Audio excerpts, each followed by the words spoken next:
8 नवंबर 2016 की रात्रि को 12 बजे से वर्तमान में जारी 500 रुपए और 1000 रुपए के करेंसी नोट लीगल टेंडर नहीं रहेंगे।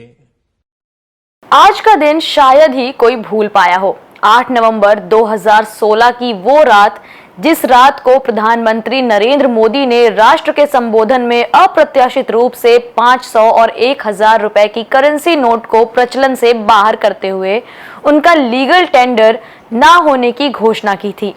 ऐसा नहीं है कि इस तरीके से नोटबंदी पहले ना हुई हो। 2016 से पहले भी 2 बार देश में नोटबंदी हो चुकी थी। पहली बार अंग्रेज सरकार ने 1946 में नोटबंदी की थी, फिर इसके बाद 1978 में भी नोटबंदी की गई थी।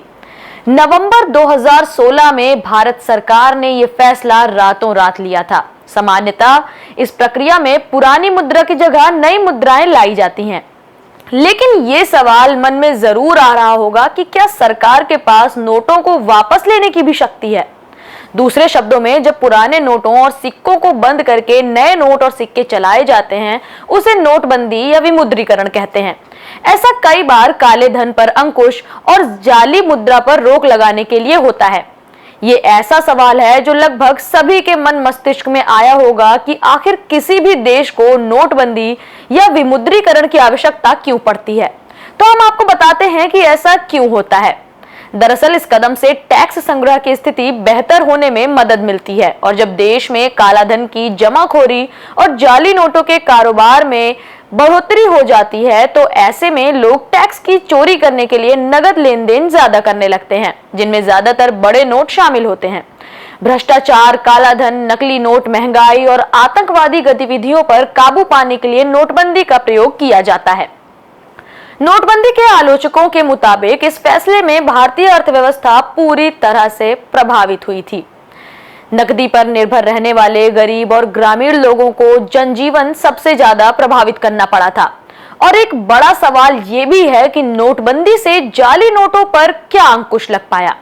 भारतीय रिजर्व बैंक के अनुसार ऐसा नहीं हुआ है। नोटबंदी के फैसले के बाद तब से पिछले साल की तुलना में 500 और 1000 रुपए के जाली नोट कहीं ज्यादा संख्या में बरामद हुए, जबकि पहले भारतीय रिजर्व बैंक की ओर से कहा गया था कि बाजार में 500 और 2000 रुपए के नए नोट जारी किए गए हैं, उनकी नकल कर पाना मुश्किल होगा। लेकिन भारतीय स्टेट बैंक के अर्थशास्त्रियों के मुताबिक इन नोटों का भी नकल करना संभव है, और नए नोटों की नकल किए गए जाली नोट भी बरामद हो चुके हैं।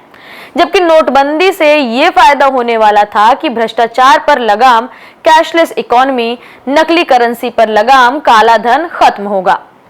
पर सरकार के इस नोटबंदी के फैसले से नुकसान भी हुआ, जैसे लुढ़क गई जीडीपी, बढ़ गई बेरोजगारी, बढ़ गया बैंकों का कर्ज, नहीं बढ़ी सरकार की कमाई। इतनी ही नहीं, नोटबंदी से नुकसान तुरंत ही सामने भी आए थे। नोटबंदी का सदमा बर्दाश्त न कर पाने के कारण हार्ट अटैक से कई लोगों की मृत्यु की खबरें सामने आई थीं। कई अस्पतालों में नए नोट न होने के कारण इलाज होने की संभावना भी खत्म होती जा रही थी।